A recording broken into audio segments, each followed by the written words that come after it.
PM Modi के नाम चिट्ठी, भगत सिंह, राजगुरु और सुखदेव को शहीद का दर्जा देने की मांग।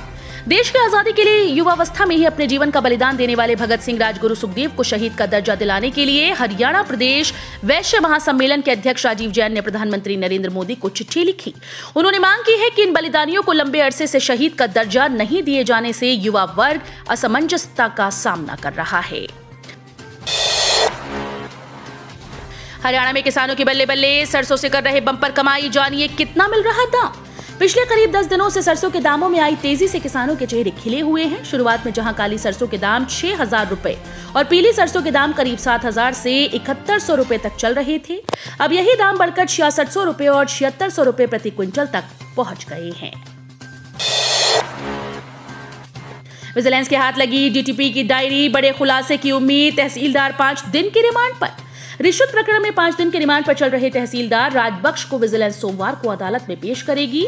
रिमांड अवधि के दौरान विजिलेंस द्वारा उसकी कई जिलों में करोड़ों रुपए की वैध अवैध संपत्तियों का ब्यौरा जुटाया गया है। सीएम मनोहर लाल ने कहा, हरियाणा में पुरानी पेंशन योजना नहीं होगी लागू। हरियाणा के मुख्यमंत्री मनोहर लाल ने कहा कि राज्य में पुरानी पेंशन योजना लागू नहीं होगी। हरियाणा विधानसभा के बजट सत्र के दौरान मनोहर लाल ने कहा कि राज्य में नई पेंशन योजना ही लागू रहेगी और पुरानी पेंशन योजना को लागू करने का कोई विचार नहीं है।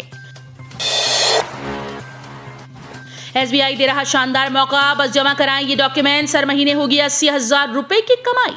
अगर आप भी घर बैठे मोटी कमाई करना चाहते हैं तो आपके लिए बढ़िया विकल्प है। आइए आपको बताते हैं बिजनेस का एक ऐसा शानदार आइडिया जिसके जरिए आप घर बैठे आसानी से 80-90 हजार रुपए महीना कमा सकते हैं। एसबीआई एटीएम की फ्रेंचाइजी देने वाली कंपनीज की ऑफिशियल वेबसाइट पर विजिट करके आप ऑनलाइन आवेदन कर सकते हैं। भारत में एटीएम लगाने का contract Tata Indicash, Muthoot ATM और इंडिया वन एटीएम के पास है। इसके लिए आप इन सभी कंपनीज की वेबसाइट्स पर ऑनलाइन लॉगिन करके अपने एटीएम के लिए आवेदन कर सकते हैं। बीएसई हरियाणा ने जारी की 10वीं-12वीं की रिवाइज्ड डेट शीट, बोर्ड परीक्षा तारीखों में बदलाव। Board of school education Haryana ने कक्षा 10वीं और कक्षा 12वीं की सैद्धांतिक बोर्ड परीक्षा 2022 के लिए डेट शीट में संशोधन किया। छात्र BSEH की आधिकारिक वेबसाइट bseh.org.in से कक्षा 10वीं और 12वीं की परीक्षाओं के लिए संशोधित समय सारणी देख सकते हैं। हरियाणा में बिजली की मांग बढ़ी, गर्मी शुरू होते ही चलाने पड़े बंद पावर प्लांट। खेदड़ और पानीपत की एक यूनिट चालू। हरियाणा में इस बार समय से पहले ही गर्मी की दस्तक देने से बिजली की खपत अचानक से बढ़ गई। सप्ताह में ही 1500 मेगावाट की अतिरिक्त खपत बढ़ी। आने वाले दिनों में यह आंकड़ा और भी तेजी से बढ़ेगा। दोस्त का फोटो डीपी पर लगाकर युवक से 60,000 ठगे, कॉल कर बोला भांजा आईसीयू में है, जल्दी पैसे चाहिए।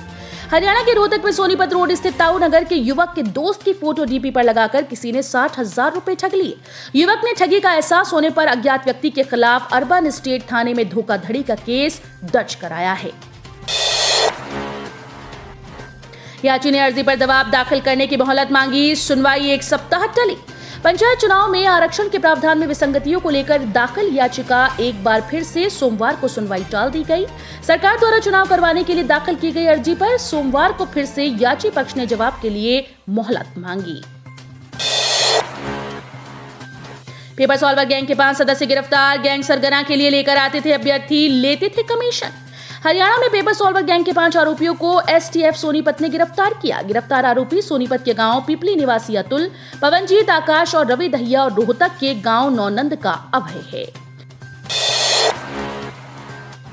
गिरदावरी पर सदन में हंगामा, डिप्टी सीएम का जवाब, सभी को मुआवजा मिलेगा। 4 दिन के अवकाश के बाद सोमवार को हरियाणा विधानसभा बजट सत्र की कार्यवाही दोबारा शुरू हुई। कार्यवाही शुरू होते ही निर्दलीय विधायक सोमवीर सांगवान ने मनोहर सरकार को दोबारा समर्थन दिया। सेवानिवृत्त अधिकारियों पर आपकी निगाहें, पूर्व डीजीपी के भाई ने थामा पार्टी का दामन, कई और संपर्क में। पंजाब में फतेह के बाद अब आम आदमी पार्टी की नजर हरियाणा में सेवानिवृत्त आईएएस और आईपीएस अधिकारियों पर है। अधिकारियों के परिजनों तक को पार्टी में शामिल करने का दौर शुरू हो गया है।